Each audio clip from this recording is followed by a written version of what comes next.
Hello hello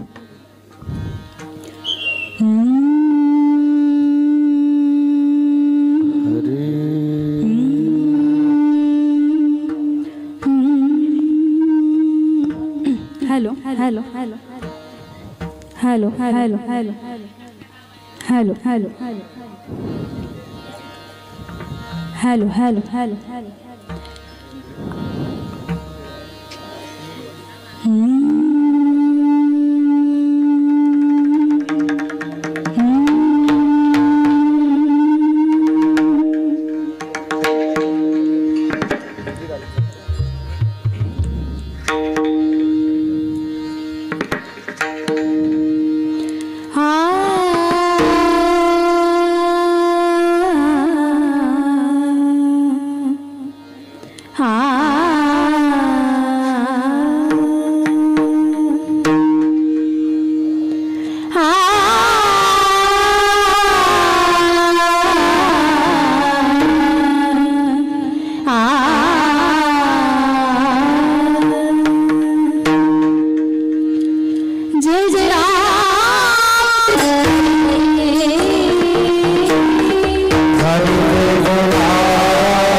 hello hello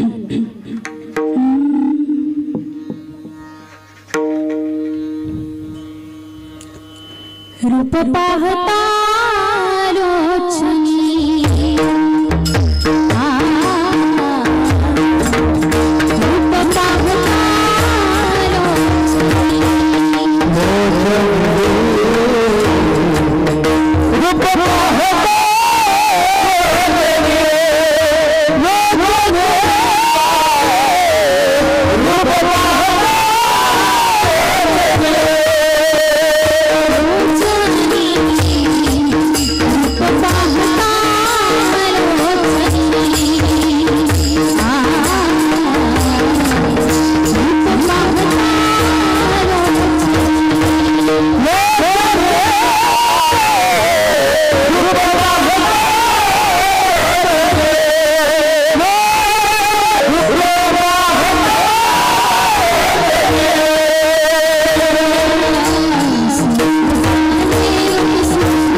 तुम्ही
अवतार तू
तैसे तुम्ही जगी संत जन अवतार तुम्हा धराया कारण उद्धरया जन जड जीव वक्रतुंड महाकाय सूर्यकोटी समप्रभा निर्विघ्नं कुरु मे देव सर्वकार्येषु सर्वदा समचरण सरोजं सान्द्रणीलाम्बुदाभं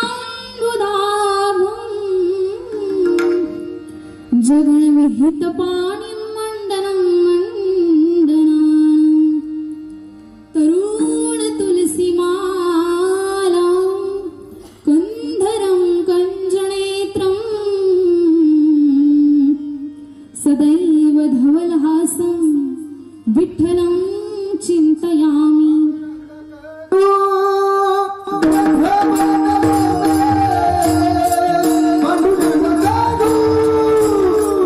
Bye.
सद्गुरुदास तुका कलावज्ञ जीवोद्धार्थावतारं कलाकंकतेजोदिकामोदिवक्त्रं खलानीशवादापणोदार्हदक्षं समाधिस्थमूर्तिं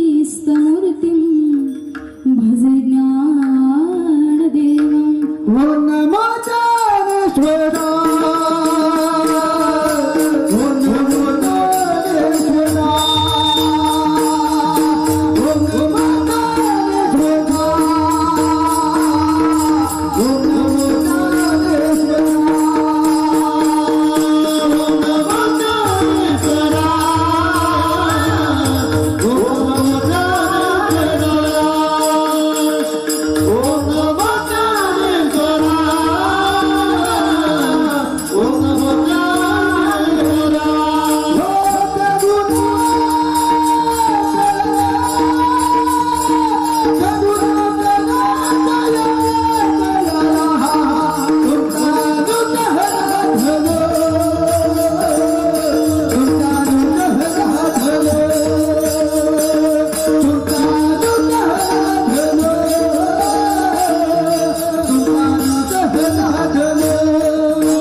जयांची केल्या स्मरण होय सकल विद्येंचे अधिकरण तेची वंदू श्री चरण श्री गुरूंचे ते नमस्कारुणी आता वचनायिका कमलापती वचनायिका कमलापती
आपण असावे जवळी मनोजवं मारुततुल्य वेगं जितेन्द्रियं बुद्धिमतां वरिष्ठं वातात्मजं वाणयोतमुख्यं श्रीरामचन्द्रं शरणं प्रपद्ये।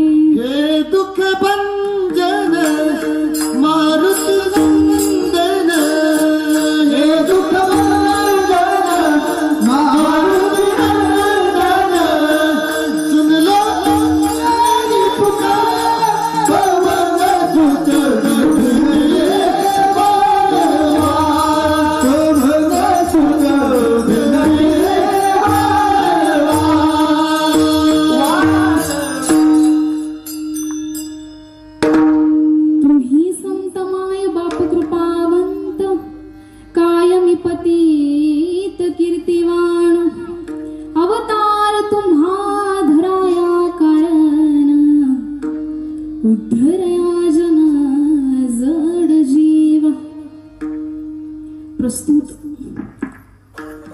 प्राप्त प्रसंगी, प्राप्त स्थळी, प्राप्त काळी, प्राप्त वेळी कीर्तनरूपी सेवेकरिता उच्चारलेला अभंग यच्चावत भूतलावर जन्माला आलेल्या प्रत्येक जडजीवांचा उद्धार करणारे, वारकरी संप्रदायाला सुशोभित करणारे, वारकरी संप्रदायाचे कुलगुरु, जगद्गुरु, जगद्वंदनीय वैराग्याचे मूर्तिमंत पुतळे, देहू निवासी जगद्गुरु संत तुकोबराय.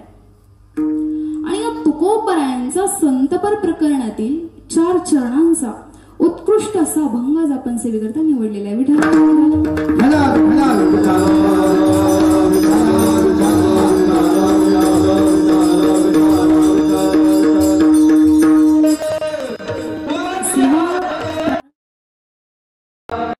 संत गरजेचं समजतं.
आहे पायावरी या वारकरी संतांच्या. असो, श्री संत शिरोमणी सावता महाराज आणि संत नामदेवराय यांच्या पुण्यतिथी निमित्तानं हा सप्ताह चालू झालाय. परंतु महाराज ऐका ना, प्रश्न असा आहे की संतांच्या पुण्यतिथ्या आम्ही का साजऱ्या करतो? केवळ त्यांनी पुण्य केलं म्हणून पुण्यतिथ्या साजऱ्या करतो का आपण? असं टेन्शन मध्ये आल्यासारखं बसू नका, थोडस तरी हसा. उत्तर नका देऊ, पण हसत चेहरा ठेवा. मला सांगा, संत मंडळींच्या आपण का पुण्यतिथ्या साजऱ्या करतो? केवळ त्यांनी पुण्य केलं म्हणून साजऱ्या करतो का? तर नाही. त्यांनी तर पुण्य केलंच, परंतु त्यांनी मानवाला पुण्य करायचं शिकवलं म्हणून त्यांच्या पुण्यतिथ्या आपण साजऱ्या करतो. विठ्ठला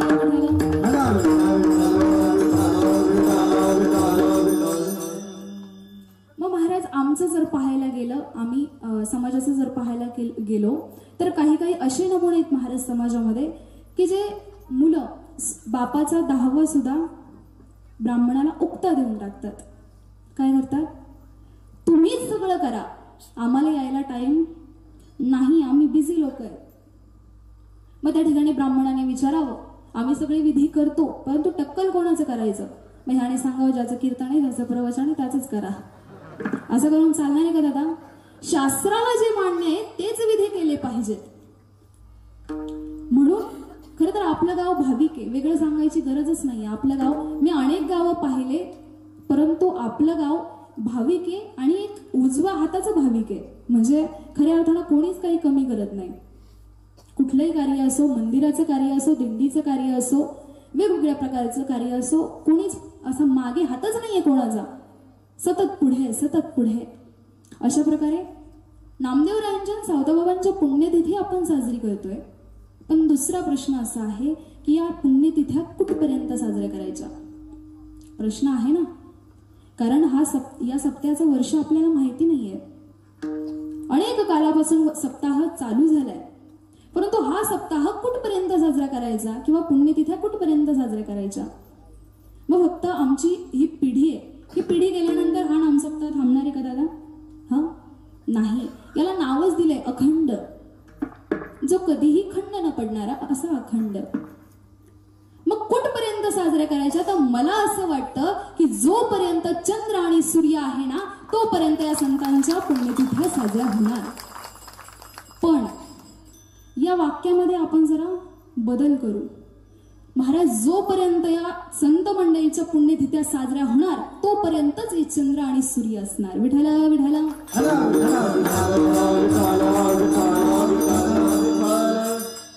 मग अशा संतांचं, खरं तर जगद्गुरु तुकोबाराय अशा संतांची कृतज्ञता अभंगामधून व्यक्त करतायत. खरं तर वारकरी संप्रदायाला संतांची गोड अशी परंपरा लाभली आहे. अनेक संत आहेत आणि ज्याचा वेगवेगळा स्वभाव आहे आणि वेगवेगळे ठिकाण आहे, स्थान आहे वारकरी संप्रदायामध्ये. फुलपाखरासारखे रंग आहेत महाराज संतांचे, वेगवेगळे रंग. आम्ही माऊलींचं पाहायला गेलो तर ज्ञानोपराय हे म्हटल्यानंतर पहिला काय शब्द लक्षात येतो तुमच्या? पहिलं काय लक्षात येतं? ज्ञानोपराय म्हटल्यानंतर पहिलं ज्ञान लक्षात येतं, बरोबर.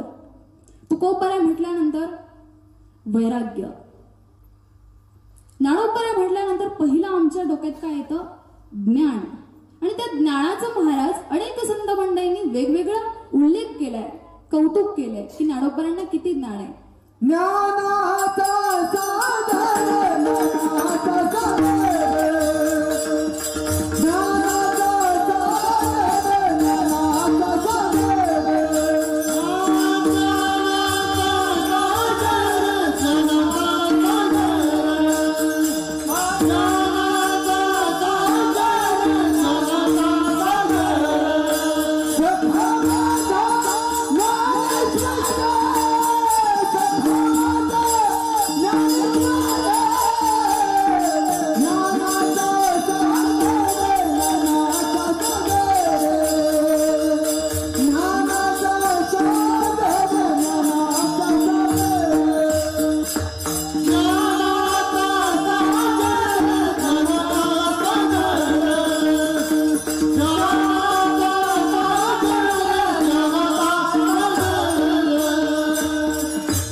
सागर सखा माझा ज्ञानेश्वर. ज्ञानाचा सागर म्हटले ज्ञानोबरायांना. ज्ञानियांचा गुरु राजा महाराव. म्हणजे अशा वेगवेगळ्या प्रकारे संतांनी ज्ञानोबरायांच्या ज्ञानाला उपमा दिली आहे. त्या ठिकाणी सांगितलंय की सागर आहे. ज्ञानोबरायांचं ज्ञान कसं आहे, सागराप्रमाणे. म्हणजे सागराला आपण पाहिलं तर कुठपर्यंत दिसतो, पाहिल्यानंतर सगळीकडे पाणीच पाणी दिसतं. तसं ज्ञानोबरायांचं ज्ञान आहे की पाहिल्यानंतर सगळीकडे ज्ञानच ज्ञान आहे. बरं, अशा ज्ञानोबरायांच्या समाधीच्या सोहळ्याला कोण उपस्थित होतं? आता देव वगैरे तर होतेच, परंतु सगळ्यात महत्वाचा तो भगवान पंढरीश पांडुरंग परमात्मा उपस्थित होता. हे खऱ्या अर्थाने ज्ञानोबरायांचं वेगळेपण आहे.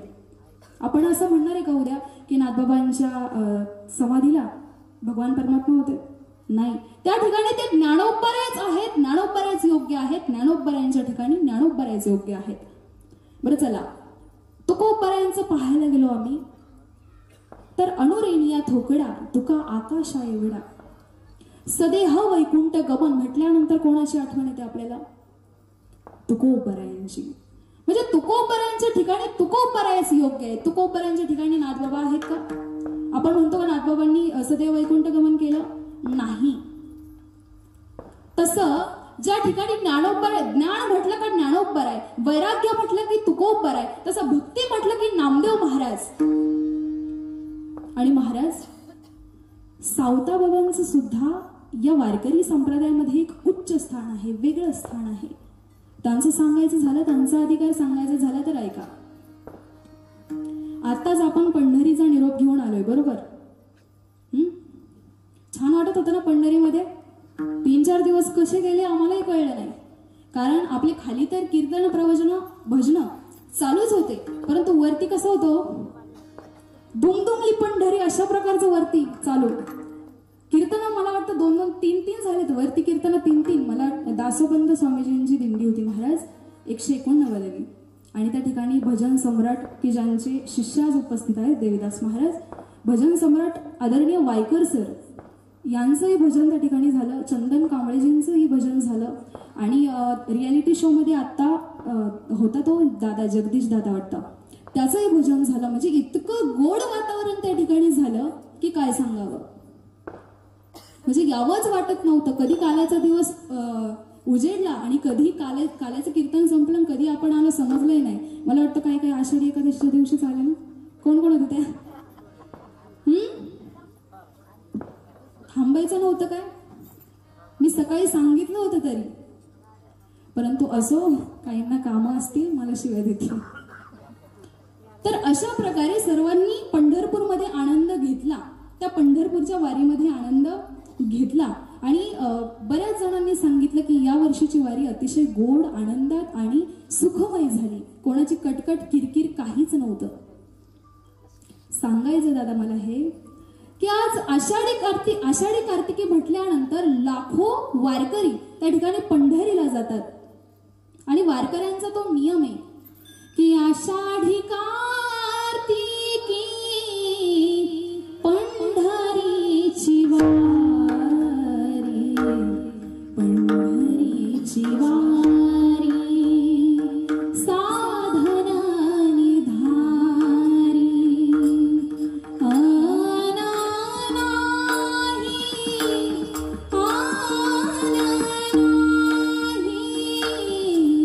तुळशी माळ गळा गोपी चंदटी,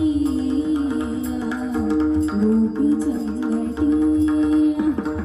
वारकऱ्याचा तो नियम आहे. एका जनार्दनी ऐसा ज्यांचा नेम, तो देवा परमा पूज्य जगी. आषाढी म्हटल्यानंतर साहजिकच आहे वारकरी पंढरीला जाणार. पण ऐका ना दादा, आज लाखो वारकरी पंढरपूरला जात आहेत. एक बाबा मला भेटले आषाढीच्या अगोदरच्या दिवशी. त्या बाबांची अक्षरशः 53वी वारी होती. किती? 53वी. आपल्या गावात झालेत का अशा जास्त? म्हणजे 50च्या वर झालेत का कोणाच्या? नाही ना. त्या बाबांची 53वी वारी होती. बरं, ते फक्त वारकरी नव्हते दादा, मग ते वकील होते. लक्ष्मण काकांचे एक सिनियर मित्र असावेत, भोरसर, त्यांचे ते मित्र होते, वकील होते. म्हणजे 53 वर्ष झाले ते बाबा वारी करतायत, नवे नवे अनेकांनी 60-70 वाऱ्या देखील केल्या असणार. मग मला सांगा, लाखो वारकरी आषाढीला जात आहेत, नवे नवे वारकऱ्याचं सोडा, आपण तर माणसं आहोत. महाराजांच्या ज्ञानोबरायांची पालखी भगवंताच्या भेटीला जातीये, नाथबाबांची पालखी भगवंताच्या भेटीला जातीये, निवृत्तीनाथ महाराजांची पालखी भगवंताच्या भेटीला जातीये. परंतु ऐका ना दादा, माझ्या भगवंताची पालखी अरण गावामध्ये येते संत सावता महाराजांच्या भेटी करता. हा महाराजांचा अधिकार आहे. विठ्ठला विठ्ठला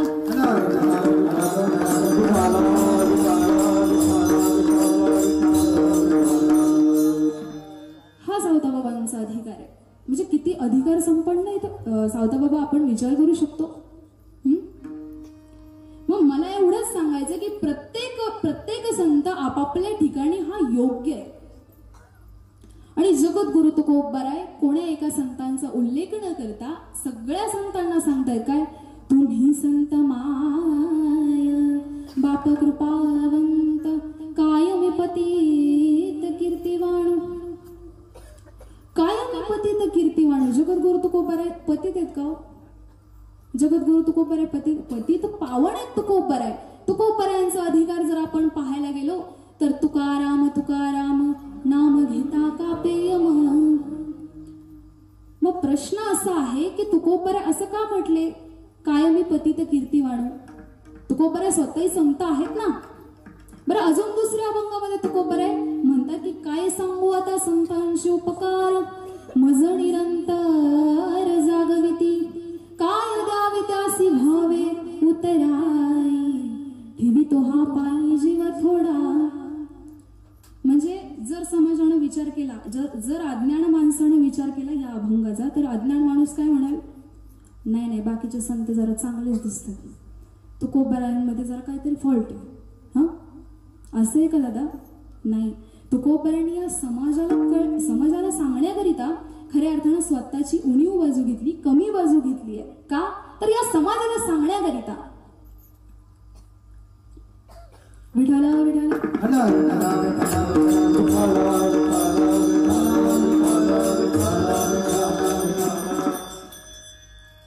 मग खऱ्या अर्थानं जगद्गुरु तुकोबारायांचा आपण विचार केला, अभंग तुकोबारायांचा आहे. तुकोबारायांच्या ठिकाणी कडक असं वैराग्य होतं. कसं वैराग्य म्हटल्यानंतर आम्हाला जगद्गुरु तुकोबारायांची आठवण येते दादा.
त्या ठिकाणी जगद्गुरु तुकोबारायांच्या ठिकाणी कसं वैराग्य होतं, कडक असं वैराग्य होतं दादा.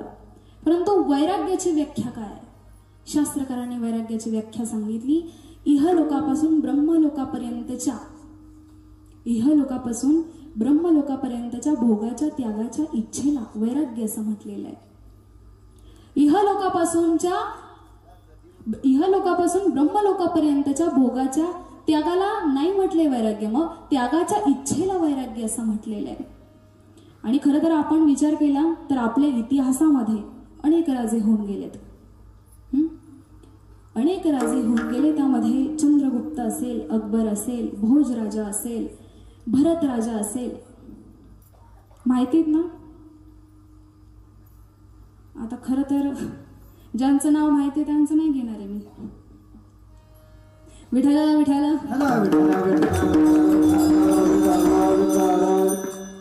अनेक राजे होऊन गेले. त्यामधला एक राजा कोण? भरतृहरी नावाचा राजा. भरतृहरी नावाचा राजा, या राजाचं वैशिष्ट्य एक होतं दादा की त्यानं 3 शतकं लिहिली होती. किती? 3 शतकं. पहिलं शतक आहे नीती शतक, दुसरं शृंगार शतक आणि तिसरं वैराग्य शतक. आणि त्याचं वैशिष्ट्य असं आहे दादा की ज्यावेळेस आम्ही नीती शतक वाचायला घेतो ना त्यावेळेस आमच्या लक्षात येतं की या राजासारखा नीतिवान राजा दुसरा कोणी नाही. ज्यावेळेस आम्ही त्याचं दुसरं शतक वाचायला घेतो, शृंगार शतक, त्यावेळेस आमच्या लक्षात येतं या राजासारखा कामुक राजा दुसरा कोणी नाही. आणि ज्यावेळेस आम्ही तिसरं शतक वाचायला घेतो ना, ते वैराग्य शतक, त्या ठिकाणी ते वाचल्यानंतर आमच्या लक्षात येतं काय, या राजासारखा वैराग्य संपन्न राजा दुसरा कोणी नाही. विठ्ठल विठ्ठल.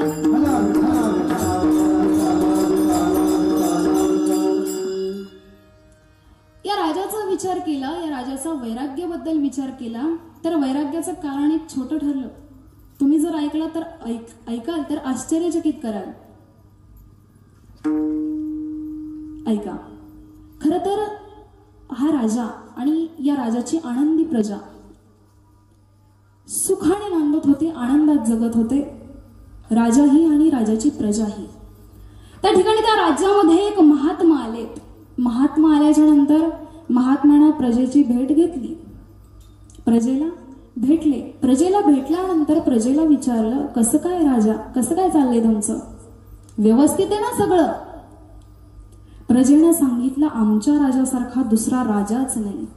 एवढा सुंदर अशा प्रकारचा आम्हाला ठेवतो तो राजा, एवढी सेवा करतो की वाटतही नाही तो राजा आहे, आमच्यातलाच एक माणूस आहे असं भासतं. आता एवढं कोड कौतुक केल्यानंतर महात्म्याला आनंद झाला.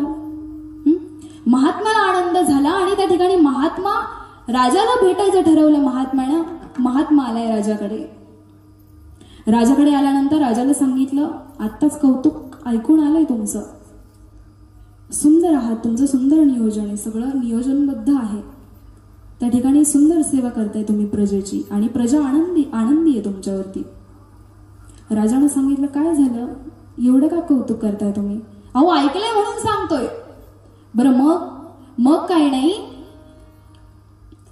या कौतुकावर मी त्या ठिकाणी तुमच्यावरती आनंदित झालोय आणि आनंदित झाल्यानंतर त्या ठिकाणी मी तुम्हाला एक फळ देऊ इच्छितो आणि ते फळ खाल्ल्यानंतर तुम्ही काय कराल, अनेक वर्ष जगाल. काय कराल? कोणाला वाटतं का हो मारावं?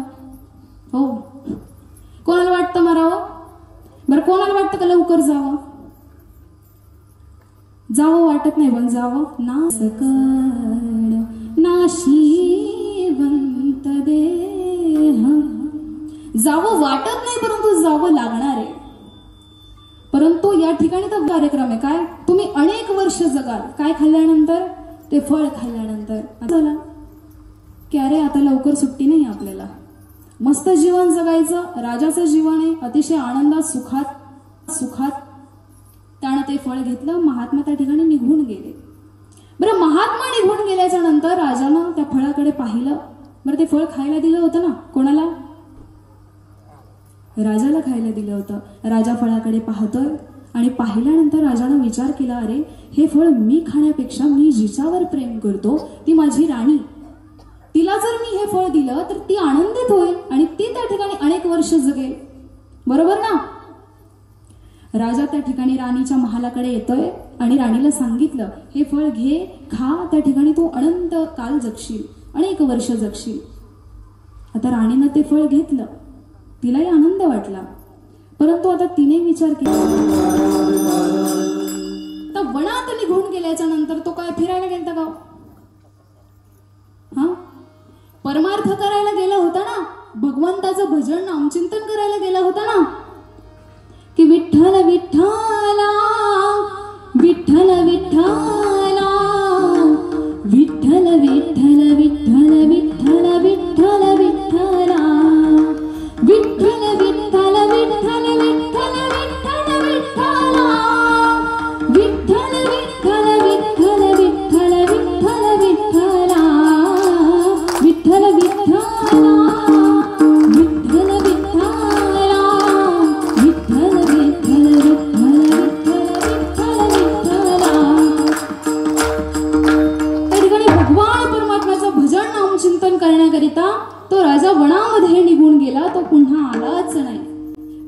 दादा, तुम्ही म्हणाल असं कुठेतरी ऐकल्यासारखं वाटतंय काय? राजानं राज्याचा त्याग केला आणि तो वनामध्ये निघून गेला. कोणता राजा हो दादा?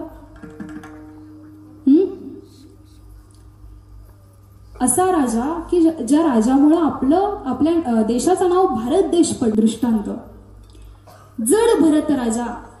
त्या ठिकाणी या राजाचा विचार केला आपण, कारण या विचार बघा, भरतृहरी नावाच्या राजाचा विचार बघा, त्याचं वैराग्य बघा, आणि यानंही त्या ठिकाणी राज्याचा त्याग करूनच हा देखील इकडे वनामध्ये आलेला होता. कशाकरिता? श्रीकृष्ण गोविंद हरे मुरारी हे नाथ नारायण वासुदेव. हो नाही घ्यायचं नाही आपल्याला, पुढे घेऊ आपण. त्या ठिकाणी भजन चिंतन करण्याकरिता तो राजा राज्याचा त्याग करून वनामध्ये आलेला आहे. बरं आलाय मग भजनच करावं ना, चिंतनच करावं ना.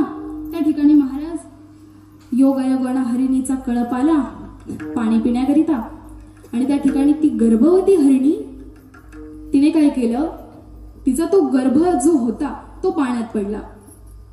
मग याने त्या ठिकाणी गर्भ आणला, सर्वांना परिचित आहे.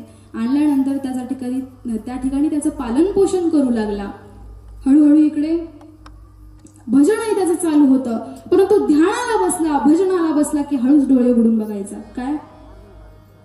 पाडसानं पाणी पिलं असेल का? पाडसानं काही खाल्लं असेल का? सतत पाडस पाडस पाडस. हळूहळू त्या ठिकाणी भगवान परमात्म्याचं नामचिंतन कमी कमी होत गेलं आणि पाडसाचं चिंतन चालू झालं. पाडस पाडस पाडस. परंतु महाराज एका ठिकाणी हा राजा आहे की ज्याने विचारच नाही केला, ह्याला वैराग्य म्हणतात बरं. त्या ठिकाणी सर्व गोष्टींचा त्याग करून जो परमार्थ करतो त्याच्या ठिकाणी खऱ्या अर्थानं वैराग्य असतं. परंतु माझ्या जड भरत राजाचं काही वेगळंच निराळच झालंय महाराज, की जड भरत राजा आता फक्त पाडस पाडस करू लागलाय. बरं त्या ठिकाणी ते पाडस काही काळ थांबलं तिथे आणि ते निघून गेलं.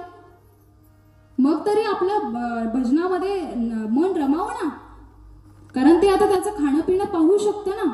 परंतु नाही, पाडसाचा एवढा ध्यास लागला की मरेपर्यंत त्या ठिकाणी पाडस पाडसच करत राहिला. त्याचं प्रमाण आहे महाराज.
म्हणजे एका राजाला त्या ठिकाणी वैराग्य प्राप्त झालं आणि दुसऱ्या राजाला जन्म घेणे लागे वासनेच्या संगे. दुसऱ्याला काय झालं? म्हणजे एवढा फरक आहे महाराज वैराग्य मधला. परंतु ऐका ना दादा, आमच्या संतांचं वैराग्य पहा तुम्ही. जगद्गुरु तुकोबरायांकडे पहा, त्यांचं अवस्था अशी झालीये, वैराग्य प्राप्त झालंय त्याचं कारण अवस्था अशी झालीये की विषय तो त्यांचा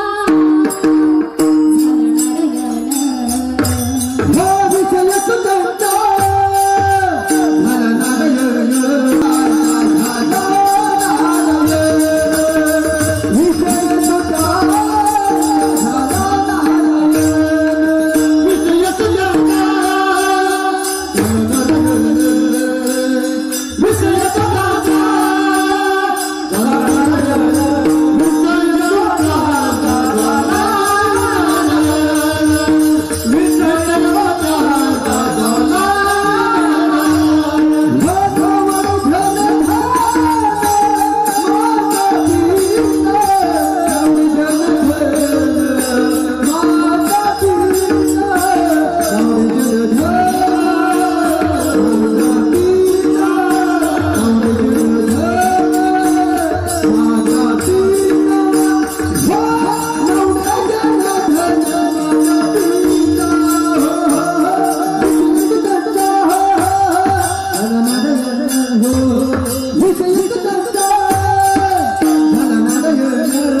विषय तो त्यांचा झाला नारायण, नावडे जनधन माता पिता. संतांचा विषय काय झालेला आहे? एक झालेला आहे. विषय तो त्यांचा झाला नारायण आणि अवस्था काय झाली? नावडे जनधन माता पिता. संतांना मायबाप आवडत नाहीये, संतांना जनधन आवडत नाहीये, अशी अवस्था संतांची आहे. मग अशा संतांना काय बोलले तुकोबराय? तुम्ही संत माय बाप कृपावंत, कायमी पतित कीर्तिवान. खऱ्या अर्थानं महाराज संतांचा जर विचार केला आपण तर संतांची आवड काय हो? किंबहुना सर्व सुखी पूर्ण होणी तिन्ही लोकी, भजिजो आदी पुरखी अखंडित. या समाजानं सुखी राहावं याकरता त्या ठिकाणी संत मंडळी जन्माला येत असतात. परंतु आता तुकोबरायांनी संत मंडळींचा असा उल्लेख केलाय. खरं तर एखादी गोष्ट पटवून देण्याकरिता, पटवून सांगण्याकरिता किंवा एखाद्या गोष्टीची व्याख्या करण्याकरिता त्या ठिकाणी त्या गोष्टीला काही विशेषण जोडली जातात. बरोबर? शांतीचे सागर, शांत म्हटल्यानंतर, शांत स्वभावाचे म्हटल्यानंतर आपण त्यांना काय बोलतो? नाथबाबांना काय बोलतो आपण? शांती ब्रह्म. बरोबर? हे विशेषण आहे नाथबाबांसाठी. तसं जगद्गुरु तुकोबरायांनी या संतांसाठी विशेषण लावले. या संतांची व्याख्या करताना की जे कृपावंत आहेत, जे मायबाप आहेत, ते संत आहेत. अभंग जग प्रथम चरण. तुम्ही संत माय बाप, तुम्ही संत माय बाप, तुम्ही संत बाप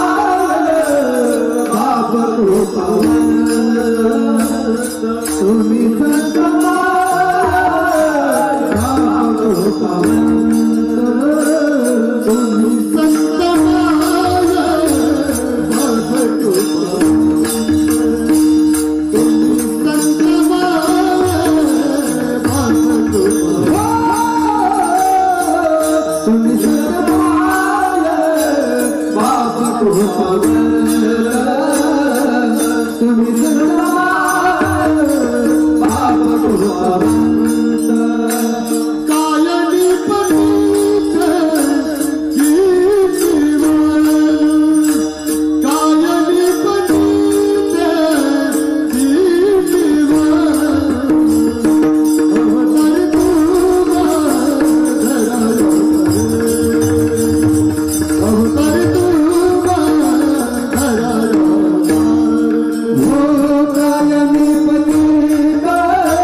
की गेले दिगंबरा ईश्वर विभूती, गेले दिगंबरा ईश्वर विभूती, राहिला त्या कीर्ती जगामाई, राहिला त्या कीर्ती जगामाई. म्हणजे संत गेले परंतु कीर्ती त्या ठिकाणी त्यांची इथेच राहिली आहे. संत मंडळींनी साहित्य लिहिले, दादा ग्रंथ लिहिली, ग्रंथ संपदा आपल्याकरिता केली. बरं, ज्यांचं जीवन ऑलरेडी पूर्णत्वाला प्राप्त झालेलं आहे, ज्यांना इथे कसलीही गोष्टीची गरज नसताना देखील संत महात्मे तुमच्या माझ्या उद्धाराकरिता इथे येतात. अभंगाचं द्वितीय चरण. अवतार तू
खूप छान.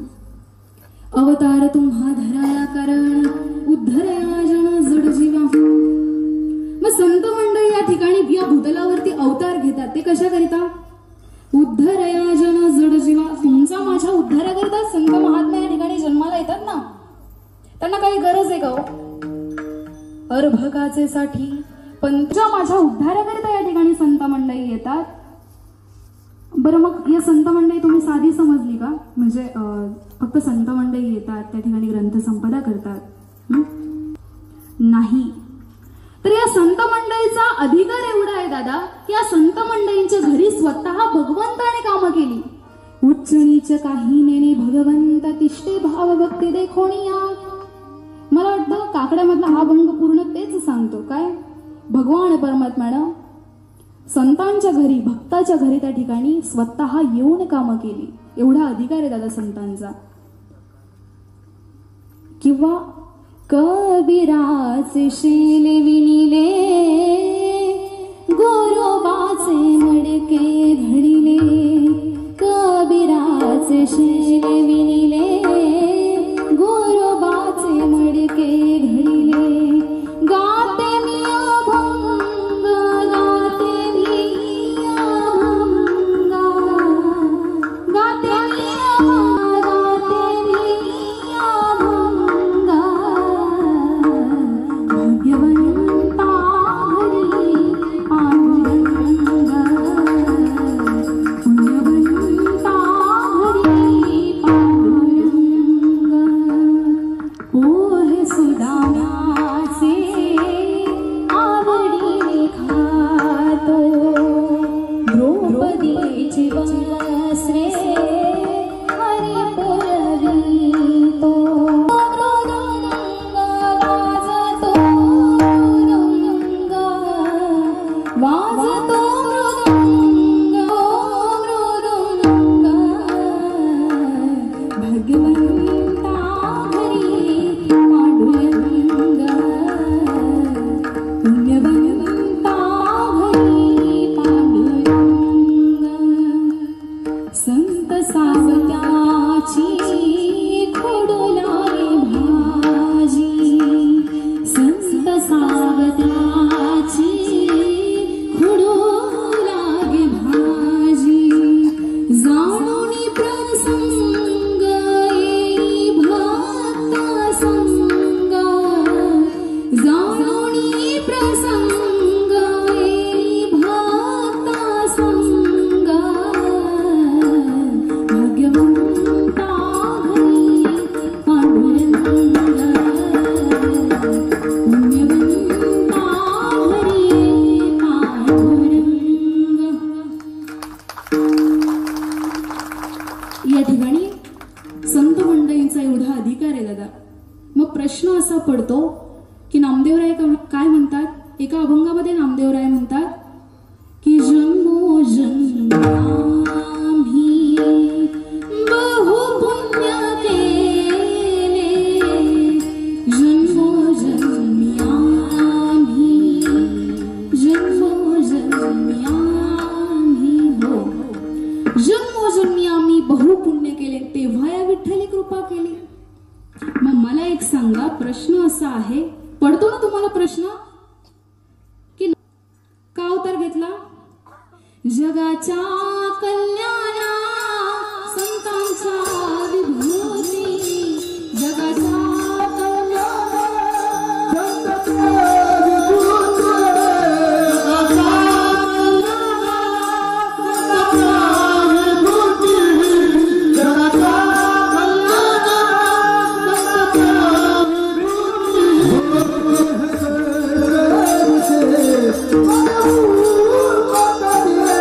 हे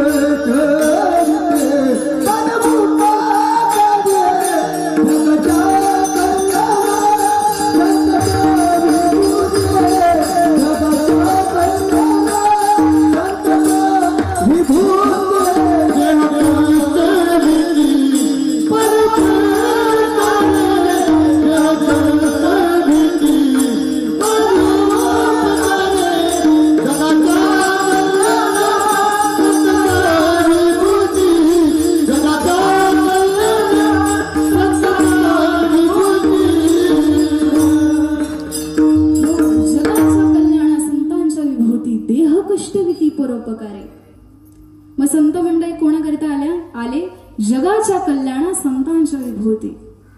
आम्ही वैकुंठवासी आलो याची कारणासी, बोलिले जे ऋषी साच भावे वर्ताया. अनेक प्रमाण आहेत दादा की संत महात्मे का जन्माला आले, त्यांच्या अवताराचं कारण काय. पण मला एक सांगा, संत मंडळी अवताराला आले बरोबर. आपण असं ऐकतो की त्या 4 भावंडांचा कोण, निवृत्तीनाथ, ज्ञानोबा आहे. मग या 4 भावंडांचा समाजानं अतिशय छळ केला. म्हणजे त्या ठिकाणी संतांनी आपल्याला काय दिलं, ग्रंथ संपदा दिली, योग्य मार्ग सांगितला, परमार्थाचा मार्ग सांगितला. त्या बदल्यात आपण काय केलं. तुम्ही म्हणाल मग आम्ही कुठे होतो तिथं, बरोबर.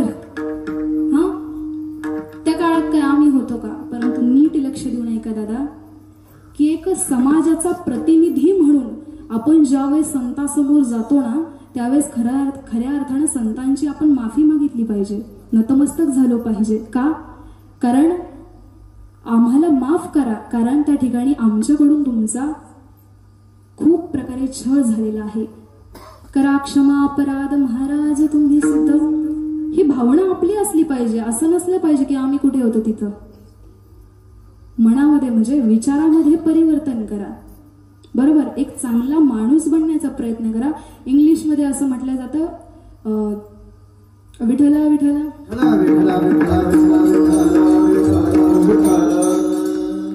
गुड पर्सन, म्हणजे एक गुड पर्सन बना. Don't waste your time. तुम्ही तुमचा टाइम वायाला घालवू नका. तुमच्या विचारामध्ये त्या ठिकाणी परिवर्तन करा. एक नमती बाजू घ्यायचा विचार करा, असा तुमचा विचार असला पाहिजे. नाहीतर एकदम टाईट असं नसलं पाहिजे. म्हणजे खऱ्या अर्थानं त्या संतांची आपण माफी मागितली पाहिजे. संतांना म्हटलं पाहिजे आमच्याकडून तुमचा खूप असा छळ झालेला आहे. परंतु मला दादा याच्यातून सांगायचं एक, की आपण जरी त्या ठिकाणी त्यांचा छळ केला असला, त्या ठिकाणी त्यांना वाईट वगैरे बोललो असलो, आपल्याकडून अपमान झाला असेल, परंतु ऐका ना दादा, संत मंडळींनी त्याच्या बदल्यात आपल्याला काय दिलंय, ग्रंथ संपदा दिली, हे तर आहेच आहे, अभंग रचना केली, हे तर आहेच आहे. परंतु संत मंडळींच्या काळामध्ये जो वाईट माणूस होता ना दादा, जो त्यांचा अपमान करत होता, त्या ठिकाणी वाईट वगैरे बोलत होता, अगदी महाराज म्हणावं नाही असं माफी मागून बोलते की अक्षरशः काही लोकांनी संत मंडळींना मारहाण देखील केलेली आहे. भजन करा, सांगते विठ्ठला विठ्ठला.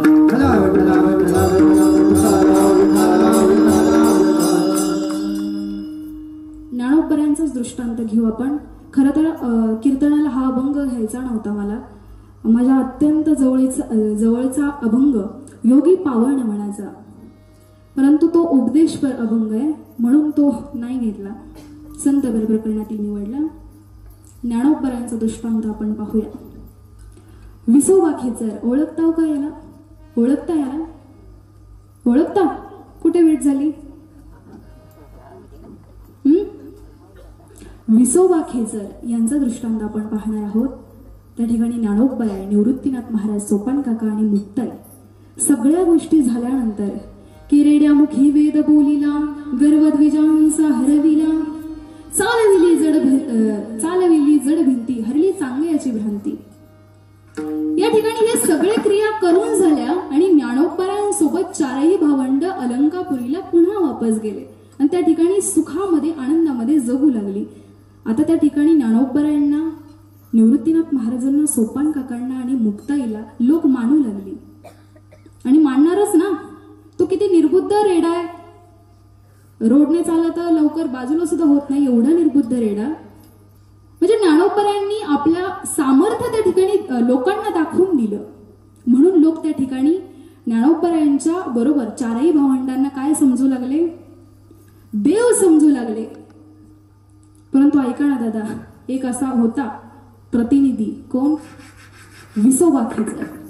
विसोबा खेचर नावाचा प्रतिनिधी होता. त्याच्या मनामध्ये खुमखुम होतीच, काय, अरे काय लोक ह्यांना मानतात आणि काय लोक विचार करतात, मला तर काही वाटत नाही खरं या पोरांचं. सतत डोळा त्यांचा कोणावर, त्या चौघांवरती. परंतु इकडे हे चौघही आनंदात सुखात नांदू लागले. निवृत्ती दादानं सांगितलं, मुक्ते इकडे. मुक्ताई आल्यात.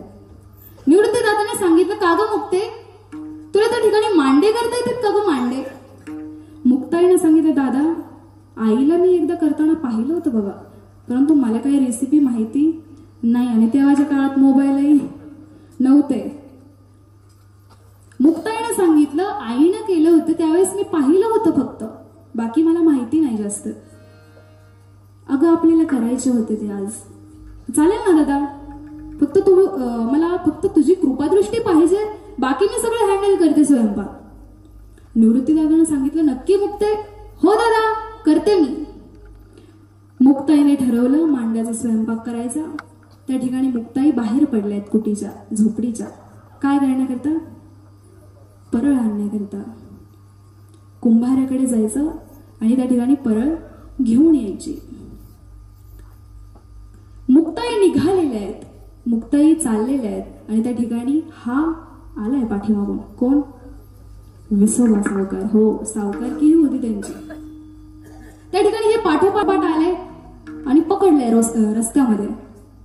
कुठे चालली का पोरी? आता ती तेव्हाची म्हणजे आदिशक्ती मुक्ताई होत्या, ते काय आत्ताची मुक्ताई का? सांगते कण चालली दुसरीकडे, असं आहे का ते? नाही. मुक्ताईने सांगितलं, परखड वक्तृत्व आहे त्या ठिकाणी. मुक्ताईने सांगितलं परळ आणायला चालली आहे कुंभाराकडे आणि तुला मांडे करायचे. मांडे कशाला करायचे? माझ्या निवृत्तीदादांनी सांगितलंय, निवृत्तीदादाला इच्छा झाली आहे माझ्या हातचे मांडे खायला, त्या ठिकाणी मी चालली आहे कुंभाराकडे. तुला काय गरज जायची? त्या ठिकाणी अशा वेगवेगळ्या प्रकारे अपमान करू लागला आणि महाराज माफी मागून बोलते, खरंच माफी मागून बोलते. खरं तर ही गोष्ट सांगायला नाही पाहिजे कीर्तनात, परंतु ही जर गोष्ट मी तुम्हाला सांगितली नाही तर जितका खोल हा दृष्टांत तुमच्यापर्यंत पोहोचायचा आहे तितका पोहोचणार नाही कदाचित. म्हणून माफी मागून बोलते की त्या विसोबानं श्रीमुखात महाराज श्रीमुखात मारलं. इतकं वाईट वाटलं मुक्ताईला. बरं इकडं मारलं ती मारलं, पण तिकडं कुंभाराला सांगितलं काय? अजिबात पोरीला परळ द्यायची नाही. कुंभाराला दमदाटी केली. त्या ठिकाणी तू जर परळ दिली ना तुझं सगळं उद्ध्वस्त करेल मी. कुंभाराला दमदाटी दिली, त्यानं काही परळ दिली नाही. मुक्ताई रडत आली आहे घराकडे आली, झोपडीमध्ये बसली आहे रडत. महाराज त्यावेळेस मुक्ताई रडत होती, परंतु आई वडील घरी होते का? कोणी पाहायला होतं मुक्ताईला?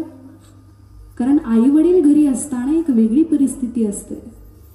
परंतु ऐका ना दादा, आई वडील गेल्यानंतर त्या ठिकाणी ज्ञानोबरायांनी आणि निवृत्तीदादांनी या मुक्ताईला आणि सोपान काकांना आई वडिलांची गरजच भासू दिली नाहीये.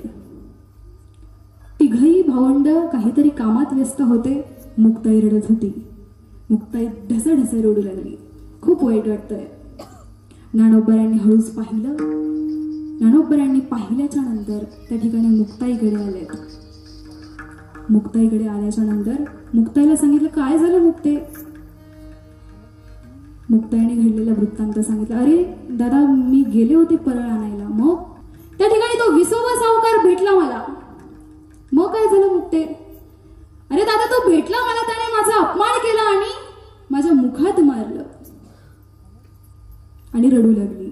ज्ञानोबरायांना वाईट वाटलं. ज्ञानोबरायांनी तिला जवळ घेतलं, पोटाशी धरलं आणि ज्ञानोबराय सांगतायत मुक्ते लोकांचा विचार करायचा नसतो का मुक्ते?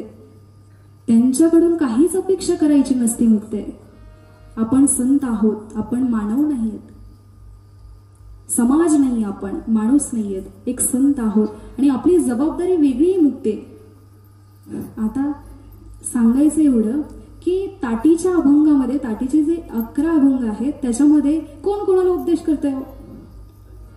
मुक्ताई ज्ञानोबरायांना उपदेश करतेय. काय? मुक्ताई सांगतेय की योगी पावा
ताटीच्या अभंगामध्ये कोणी कोणाला उपदेश केलाय?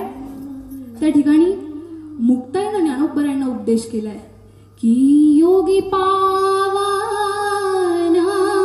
मनाचा, योगी पावन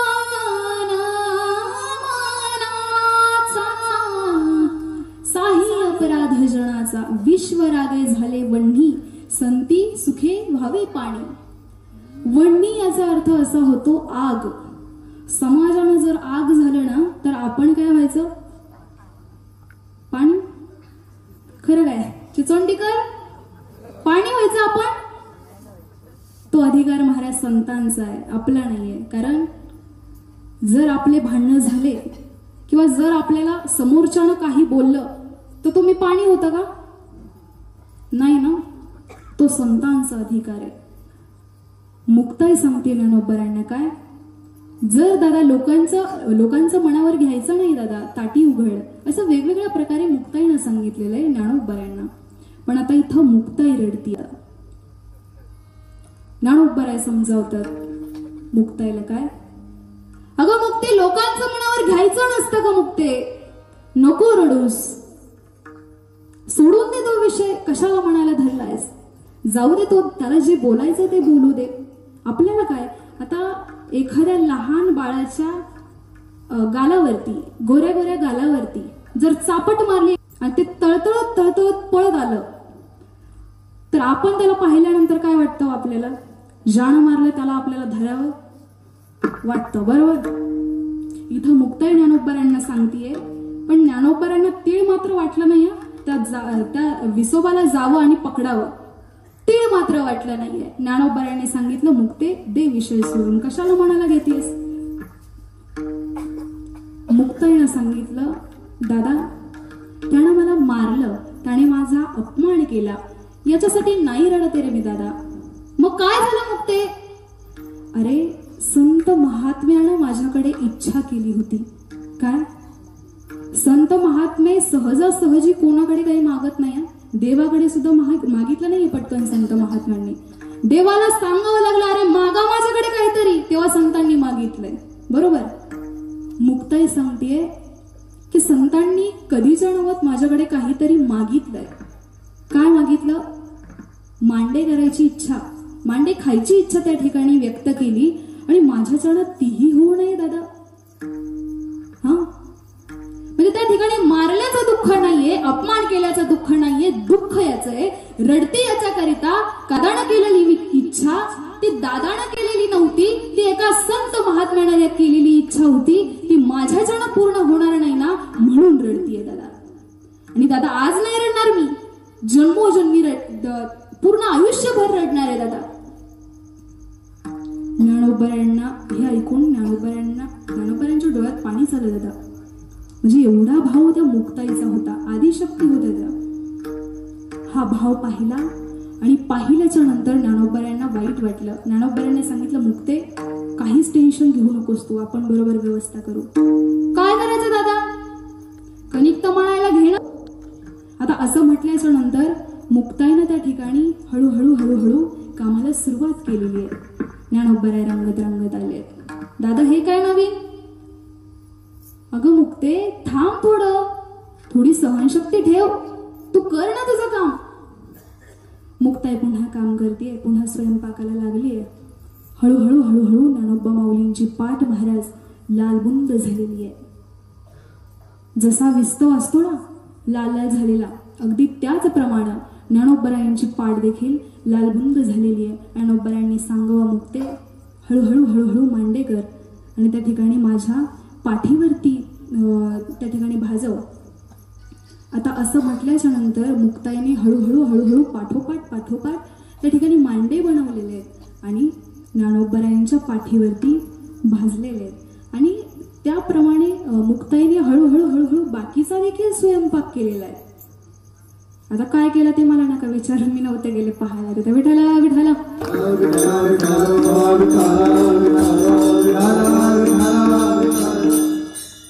सुंदर असा स्वयंपाक झालेला आहे. मुक्ताईने सांगितलं सोपन काकांना, दादा 2 पानं वाढ यांना. कोणाला? निवृत्तीनाथांना आणि ज्ञानोबरायांना. आपण नंतर बसू असं म्हटल्याच्या नंतर सोपन काकांनी 2 पानं त्या ठिकाणी वाढलेले आहेत, निवृत्तीदादांना आणि ज्ञानोबरायांना. आता हा सगळा प्रकार कोणीतरी पाहत होतं. कोण? विसोबा. विसोबा सावकार त्या ठिकाणी हे सगळं पाहत होता. कुठून? झोपडीमधून. त्याला पाहायचं होतं, अरे काय चाललंय नेमकं ह्यांचं, म्हणजे मजा बघायची होती, कशी मुक्ताई रडतीये, कसं काय होतंय, सगळं दृश्य पाहत होता. आणि पाहिल्याच्या नंतर हे सगळं पाहिल्याच्या नंतर अरे मांडे केलेत पोरांनी, मांडेही भाजली पण आहेत. ज्ञानोबरांनी त्या ठिकाणी हे असं काय केलंय, ज्ञानोबरांनी त्या ठिकाणी आपलं सामर्थ्य वापरलं होतं. कर्तुम अकर्तुम अन्यथा कर्तुम शक्ती, या 3ही शक्ती एकत्र करून आपल्या त्या ठिकाणी सामर्थ्याचा प्रयोग करून त्या ठिकाणी ती विस्तवाची पाठ निर्माण केली होती. आणि हे सगळं त्याने पाहिलं होतं. पाहिल्याच्या नंतर महाराज त्याला वाईट वाटलं. तो आश्चर्यचकित झाला, अरे हे असं काय, म्हणजे हे काय देव वगैरे आहेत का, काय विषय काय नेमका. आता संत मंडळीकडे यावं, माफी मागावी येऊन तर लाज वाटायला लागली. असं बिनलाच्या सारखं तिकडून यायचं आणि म्हणायचं का पाय धरायचे त्यांचे. आपण करू का असं? मनातल्या मनात खूप वाईट वाटेल, हे खरं आहे आपल्याला, पण आपण त्या ठिकाणी येऊन संतांचे पाय धरणार आहेत का? महाराज तो विसोबा पळत आला आणि पळत आल्याच्या नंतर ज्ञानोबा माऊलींच्या पानातला एक मांडाचा मोठा तुकडा घेतला आणि खाल्ला. ज्ञानोबरांनी असं हे केलं त्याला.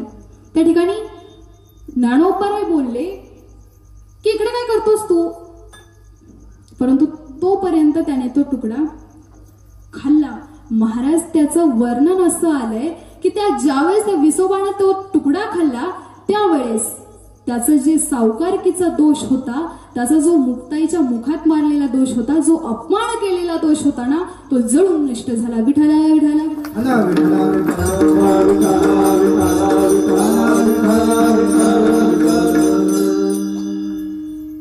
जळून नष्ट झाला. आणि त्या ठिकाणी त्याला औढ्याला पुढे पाठवलं आणि नामदेवरायांना त्याने उपदेश केला. म्हणजे महाराज सांगायचं तात्पर्य मला एवढंच यातून की माणसानं संतांना त्रास दिला, परंतु त्या बदल्यात संतांनी काय दिलं हो माणसाला? प्रेमच दिलं. बरोबर. म्हणून जगद्गुरु तुकोबराय संतांचं वर्णन करताय. तुम्ही संत माय बाप कृपावंत. मग त्या ठिकाणी संतांच्या संगतीमध्ये राहा. जर तुम्हाला भगवान परमात्म्याची प्राप्ती करायची असेल, हरी प्राप्तीसी उपाय धरावे संताचे ते पाय. मग त्याने काय होईल? अभंगाचं 3रं चरण. भक्ती भाव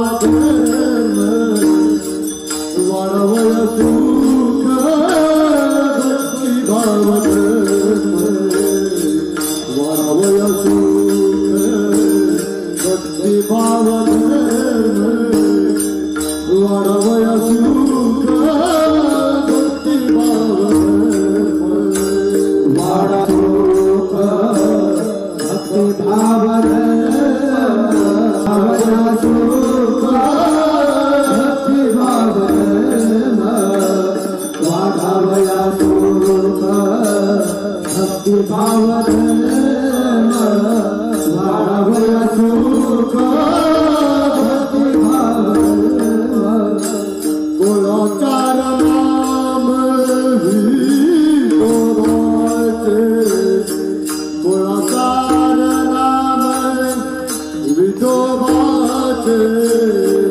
अवतार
भगवान परमात्म्याचं भजन करायचंय सर्वांनी. टाळी वाजवून वरती वगैरे हात नका करू, दिसतील मला उगाच. परंतु सर्वांनी मोठ्या आनंदामध्ये तुलेले हरी का नाम विठ्ठल पांडुरंगा, तुलेले हरी का नाम विठ्ठल पांडुरंगा, तुलेले हरी का नाम विठ्ठल पांडुरंगा, तुलेले हरी का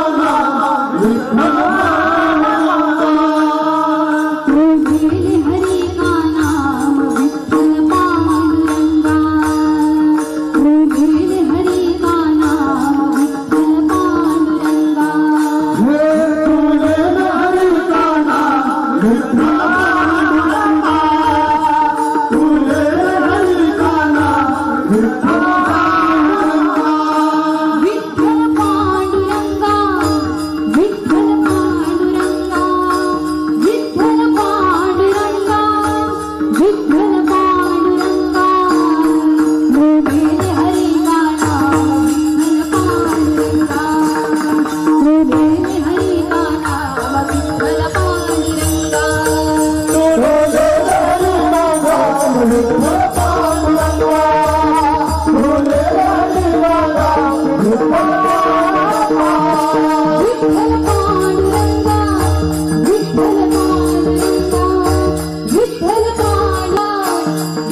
भजन अतिशय गोड आहे. तुलेले हरी का नाम विठ्ठल पांडुरंगा, तुलेले हरी का नाम विठ्ठल पांडुरंगा. महिला वर्ग हा वा क्या बात आहे. हा पुरुष वर्ग इज्जत झाला नाही का, शूटिंग चालू आहे. हा एकदा होऊन जाऊ. तुलेले हरी का नाम विठ्ठल पांडुरंगा,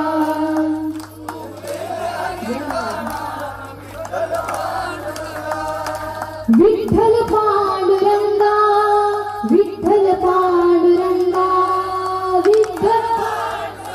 हा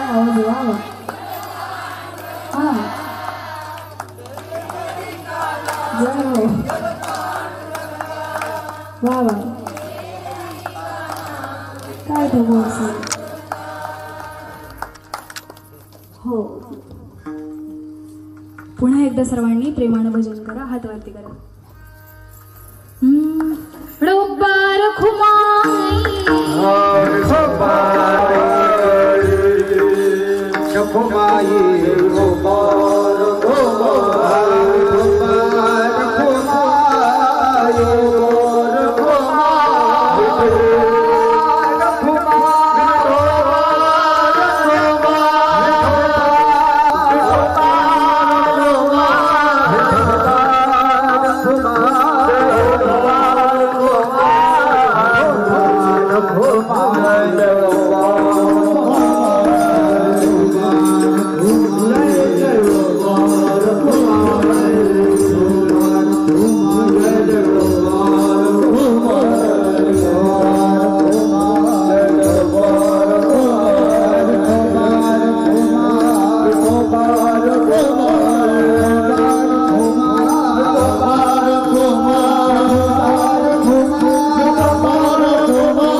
काढला म्हणजे ते अजिबातच जड होत, खूप जड होतं ते, अजिबातच सहन होत नाही. असं तुम्ही संत माय बाप कृपावंत पतीत कीर्तिवान अवतार तुम्हा धराया कारण उद्धरा जन जड जीवा वाढावया सुख भक्ती भाव धर्म कुळाचारणाम विठोबाचे अवतार तुम्हा धराया कारण उद्धरया जन जड जीवा. तुकोबराय शेवटच्या चरणामध्ये त्या ठिकाणी वर्णन करतायत. तुकोबराय संतान कोणाची? चंदनाची. तुकामनी गुणा चंदनाचे अंगी तुकामनी गुणा चंदनाचे अंगी तुकामनी गुणा चंदनाचे अंगी तुकामनी गुणा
त्या ठिकाणी चंदनाची उपमा दिली आहे संतांना. चंदनाचं एक वैशिष्ट्य आहे दादा, जाता जाता एक दोन वाक्य सांगेल. चंदनाचं एक वैशिष्ट्य आहे की त्या ठिकाणी ते झाड काट्या कुपाट्यात जरी आलं, वेड्या बाबळीत जरी आलं तरी सुद्धा सुगंध द्यायचं थांबतं का? नाही. ती उपमा तुकोबरायांनी संतांना दिली आहे. असो, अल्प वेळेमध्ये आणि अल्प काळामध्ये त्या ठिकाणी अभंग सोडवण्याचा प्रयत्न केलाय. खरं तर जगद्गुरु तुकोबरायचा अभंग म्हटलं की विस्तार जर केला तर टाइम पुरणार नाही. आणि एवढा अभ्यासही माझा नाही तर असं नको व्हायला की मोठेपणा सांगते, तसं नाही. परंतु जगद्गुरु तुकोबरायांचा अभंग म्हणजे रसभरीत अभंग आहे दादा, आणि खूप अर्थ निघतात, एका एका शब्दाचे खूप अर्थ निघतात. परंतु अल्प वेळेमध्ये आपण अभंगाचा विस्तार पाहण्याचा प्रयत्न केलेला आहे. आणि खऱ्या अर्थानं गावकऱ्यांनीच सर्व सेवा ठेवली, त्याबद्दल मनस्वी आभार आहे. एवढं प्रेम दाखवलं त्याबद्दल मनस्वी आभार आहे सर्वांचेच. नाव कोणाचं घेणार नाही, कारण खूप जण आहेत आणि आपलंच गाव आहे, आपलेच माणसे. आणि खरं तर गावातल्या कलाकारामध्ये मी एक शेंडफळ आहे, बरोबर. तुम्हाला माहिती नसेल, सगळ्यात कमी वयाची मी आहे. म्हणून सांभाळून घ्या, कोणाचं नाव राहिलं असेल तर. त्या ठिकाणी सर्वांचे मनपूर्वक आभार. या ठिकाणी मृदुंगाची सुंदर अशी साथ केली असे आदरणीय हेमंत महाराज असतील, हार्मोनियमवरती असतील महाराज, त्या ठिकाणी सर्वच. की देवीदास महाराजांची चाली ऐकल्यानंतर मला अक्षरशः संस्थेची आठवण येते. म्हणजे तेच दिवस आठवतात की सगळ्या चाली तिकडच्याच आहेत आणि त्याच चाली माझ्याकडे आहेत. म्हणून खऱ्या अर्थानं, कारण पहिलं देवीदास महाराजांचं ते साथीला होते ते मला वाटतं आळंदीच्या दिंडीमध्ये, बरोबर. आळंदीच्या दिंडीमध्ये नाश्त्याच्या ठिकाणी माझं कीर्तन झालं होतं.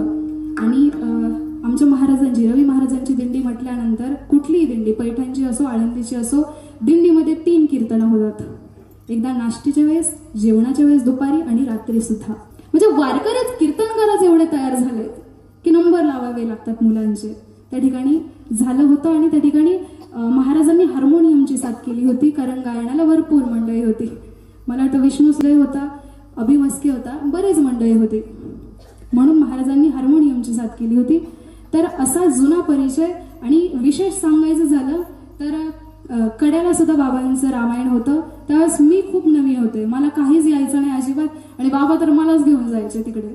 म्हणजे विषय असा झाला तर 2-3 सप्ते चालू होते, रामायणही चालू होतं आणि रामायणाला मेन गायक हे होते आणि त्यांच्या पाठी मी म्हणायचं. मला अजिबात जमायचं नाही, ताल वगैरे बसलेला नव्हता, त्यामुळे खूप वाईट परिस्थिती होती. परंतु देवीदास महाराजांचं गाणं ऐकून माझ्या आईसाहेब मला सांगायचं, बघ जरा त्याच्याकडे, शिक त्याच्या चाली. सो तिथून या चाली इथपर्यंत आल्यात. असे आदरणीय देवीदास महाराज असतील. तसेच माझं आत्ता कीर्तन झालं त्यावेळेस तळतळून बोललेले, म्हणजे गाण्याच्या प्रती किती प्रेम आहे असे विधाते महाराजांनी, म्हणजे कळून आलं की महाराज आज आपण फक्त म्हणतो कीर्तनाची पत्रिका आली की आपण कीर्तनकार पाहतो कोण कोण, बरोबर. पण जेवढा मान कीर्तनाचा, जेवढा अधिकार कीर्तनकाराचा, तेवढाच अधिकार कलाकाराचा आहे दादा. कारण आज मीही गाणं शिकते. बरेच वेळी लोकांचं असं म्हणणं येतं की काय ते त्यांची इवळ्या झाल्या का, आपण जाऊ कीर्तनाला. इवळ्या वाटतात का तुम्हाला हे आला पण ते? अरे त्याच्यासाठी आम्ही किती लांब जातो याचा विचार करा तुम्ही. हा, एखाद्या रागातून आलापी निघणं एवढं सोपं नाहीये. आणि ते त्या ठिकाणी महाराजांची तळमळ, महाराजांचंही सुंदर असं गायन, विधाते महाराज असतील, गणेश महाराज असतील, सर्वांची साथ, जाधव महाराज असतील, लोखंडे महाराज असतील, सर्वांची साथ मिळाली. सर्वात महत्त्वाचं म्हणजे आमचे गायकवाड काका, मनस्वी धन्यवाद. खूप सुंदर अशी आपल्या परिसरात अशी सिस्टम नाही आहे, एवढी सुंदर सिस्टम. हां, तालुक्यात, बरोबर, पंचकृषीत नाही, तालुक्यात. आणि या ठिकाणी मला कीर्तनापूर्वी शरद काकांचा फोन आलेला की त्यांच्या थ्रू ही साऊंड सिस्टीम लाभली. खरं तर त्या साऊंड सिस्टीमचे मला वाटतं बंधू असावेत, शिंदे, दोघेही शिंदे बंधू, संतोष दादा शिंदे आणि यशवंत दादा शिंदे, बरोबर. चॅनल, अच्छा चॅनल. त्या ठिकाणी चॅनलचं नाव पुणेकर माझा. त्या ठिकाणी पुण्यावरून काकांच्या थ्रू ही शूटिंगची सिस्टीम त्या ठिकाणी लाभलेली आहे. अच्छा, लाईव्ह चालू आहे. तर त्यांनाही मनस्वी धन्यवाद. खऱ्या अर्थानं माझं भाग्य समजेल, आजच लावली ना की रोज? अच्छा, अचानक आलेली आहे. म्हणजे किती भाग्यवान आहे मी. असो, सर्वांच्या उपस्थितीमध्ये चालू असलेला हा अखंड हरिनाम सप्ताह, आजची उपस्थिती सुंदर अशा प्रकारे आहे. पावसाचं वातावरण चालू आहे तरी सुद्धा भरपूर महिला वर्ग असेल, पुरुष वर्ग असेल, सगळ्यांची साथ इथे लाभलेली आहे. उद्यापासून अजून एक जण घेऊन येत चला. चिचोंडीकर, हसा, थोडं झोप आली का? उद्यापासून अजून एक जण घेऊन येत चला. असो, झालेली सेवा खऱ्या अर्थानं भगवान परमात्म्याच्या चरणी, माऊली ज्ञानोबा यांच्या चरणी, गुरुवर्य हरिभक्तपरायण बबन महाराज बहिरवाल, गुरुवर्य हरिभक्तपरायण दत्तात्रयजी महाराज सुद्रिक पाटील, रवींद्रनाथजी महाराज सुद्रिक पाटील यांच्या चरणी, आईवडिलांच्या चरणी, तुमच्यासारख्या सज्जन श्रोत्यांच्या चरणी समर्पित. जे काही चुकलंय ते तिकडेच सोडून द्या, जे काही बरोबर आहे ते घरी घेऊन जा, त्याचा उपयोग करा आणि चांगला माणूस बनण्याचा प्रयत्न करा. ज्ञानेश्वर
सालाबादप्रमाणे श्री संत गणेशनाथ बाबा यांच्या कृपाशीर्वादाने वैकुंठवासी मदन महाराज यांच्या प्रेरणेने अखंड सुरू असलेला हा नाम सप्ताह, या नाम सप्ताहामध्ये आजची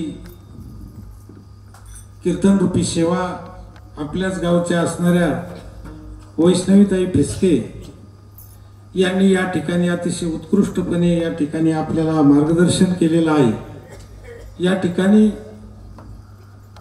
त्यांचं दिंडीतली जी मंडळी होती त्यांनी त्यांचं कीर्तन ऐकल्यानंतर सर्वांचा आग्रह होता वैष्णवीताईचा कार्यक्रम या ठिकाणी घ्यायचा, म्हणून सगळ्यांच्या आग्रहास्तव, दिंडीतल्या मंडळींच्या आग्रहास्तव या ठिकाणी त्यांनी सेवा दिली. मी श्री संत सावता महाराज सप्ताह समितीच्या वतीने तसेच ग्रामस्थांच्या वतीने खूप खूप आभार. अतिशय उत्कृष्ट कीर्तन त्यांनी केलंय. सर्वांनी एकदा टाळ्या वाजून त्यांचं स्वागत करावं.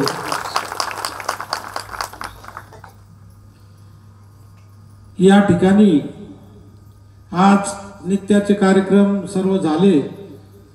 दुपारी हरिभक्त परायण भगवान महाराज थोरात यांचे प्रवचन झाले. आज सकाळचा नाश्ता कृष्णा रामभाऊ हजारे यांचा होता. दुपारची पंगत हरिभाऊ लक्ष्मण हजारे यांची होती.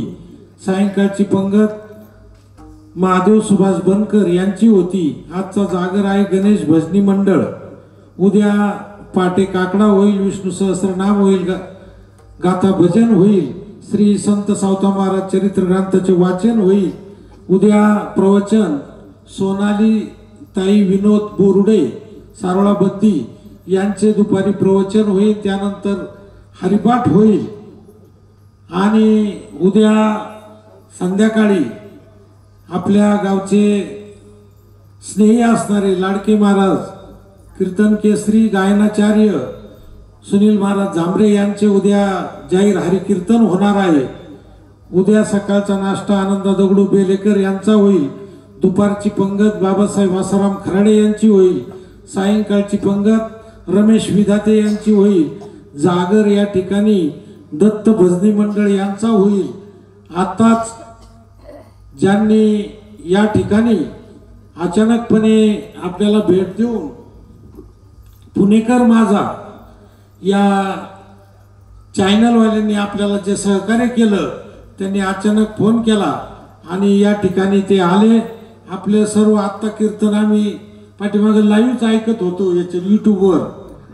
त्याबद्दल मी संतोषजी शिंदे यांचा या ठिकाणी सप्ताह कमिटीच्या वतीने तसेच ग्रामस्थाच्या वतीने या ठिकाणी संतोष शिंदे आणि यशवंत शिंदे यांचा या ठिकाणी सन्मान करण्यात येत आहे। तो सन्मान रामभाऊ घोडके आणि या ठिकाणी संजय विधाते यांनी करावा अशी मी त्यांना विनंती करतो। या ठिकाणी त्यांनी आपला सन्मान घ्यायचा आहे। तसेच या ठिकाणी आपल्या कार्यक्रमाला अवश्य दरवर्षीच भेट द्यायला हातोळांची मंडळी बी उद्या बी येणार आहेत झांबरे महाराजांच्या कार्यक्रमाला। त्यांच्यामुळेच झांबरे महाराजांचा कार्यक्रम या ठिकाणी चिचोंडीमध्ये घेतलेला आहे असे आमचे मित्र असणारे शिवाजी महाराज मेटे यांचेही मी ग्रामस्थाच्या वतीने श्री संत सावत महाराज सप्ताह समितीच्या वतीने त्यांचे आभार मानतो आणि त्यांचा उद्या महाराजांच्या हस्ते सत्कार करू। खालचं दुसऱ्या हातोड्यांची बी मंडळी या ठिकाणी आलेली आहे त्यांचेही मी आभार मानतो।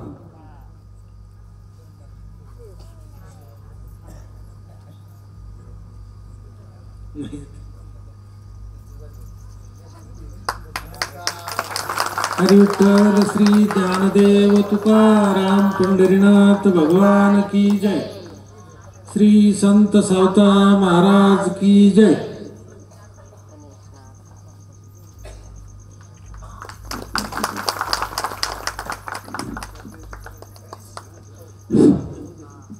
या ठिकाणी सर्वांच्या येणे कार्यक्रम संपला असं मी जाहीर करतो।